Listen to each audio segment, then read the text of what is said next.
Hamas వాళ్ళు కాల్పుల విరమణని ఆపడానికి సాకులు చూస్తున్నారు. అట్లాగే ఇజ్రాయెల్ కూడా సాకులు చూస్తుంది. ప్రస్తుతం ఒక సాకుతో మళ్ళీ ఆగింది. హమాస్ అగ్రనేత సలేహ్ హరౌరి ఇజ్రాయెల్ డ్రోన్ మట్టుబెట్టడంపై ఆ సంస్థ ఆగ్రహంగా ఉంది. మిగిలిన బందీల విడుదల కాల్పుల విరమణ కోసం జరుగుతున్న చర్చలు నిలిపేసి హమాస్ మరో అగ్రనేత ఇస్మాయిల్ హనియే స్పందిస్తూ అలౌరీ హత్యను ఉగ్రచర్యతో పోల్చారు. లెబనాన్ సార్వభౌమత్వాన్ని ఇజ్రాయెల్ ధిక్కరించిందని పేర్కొన్నారు.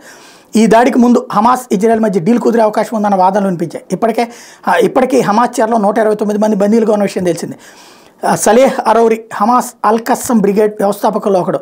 లెబనాన్ రాజధాని బీరూట్లో ఇజ్రాయెల్ చేపట్టిన ఈ డ్రోన్ దాడి 2006 తర్వాత అతిపెద్దది. ఇజ్రాయెల్ బయట హమాస్ నాయకత్వాన్ని వేటాడతామని నెతన్యాహు ప్రభుత్వం చేసిన ప్రకటనలో భాగంగానే ఈ దాడి జరిగింది. సలేహ్ హరౌరి 2010 నుంచి హమాస్ పొలిటీ బ్యూరో సభ్యుడు. ఈ సంస్థ ఉపనేతగా 2017లో ఎన్నికయ్యాడు. ఇజ్రాయెల్ సైనికుడు గిలద్ షలిట్ అప్పగింత ఒప్పంద చర్చల్లో కీలక పాత్ర పోషించాడు. ముఖ్యంగా ఇరాన్ హమాస్ మధ్య సంబంధాల బలోపేతంలో అరౌరీ పాత్రే కీలకం. అతని మరణం ఓ రకంగా ఇరాన్కి ఇబ్బందికరమే. 2015లో అరౌరీని అమెరికా అంతర్జాతీయ ఉగ్రవాదిగా ప్రకటించింది. వాడి సమాచారం అందిస్తే $5 మిలియన్ బహుమతినిస్తామని వెల్లడించింది. బీరూట్లో అరౌరీపై డ్రోన్ దాడి సమాచారాన్ని ఇజ్రాయెల్ గోప్యంగా ఉంచింది. తన మిత్రదేశమైన అమెరికాతో ముందుగా పంచుకోలేదు. దీనిపై బుధవారం ఇజ్రాయెల్ పెదవిప్పలేదు. అయితే ఎటువంటి పరిస్థితిని ఎదుర్కొనేందుకు సిద్ధంగా ఉన్నామని ప్రకటించింది. హమాస్ కీలక నేత హతంతో పశ్చిమాసియాలో యుద్ధం విస్తరించే ప్రమాదం ఉందన్న ఆందోళన కూడా వ్యక్తమవుతున్నాయి.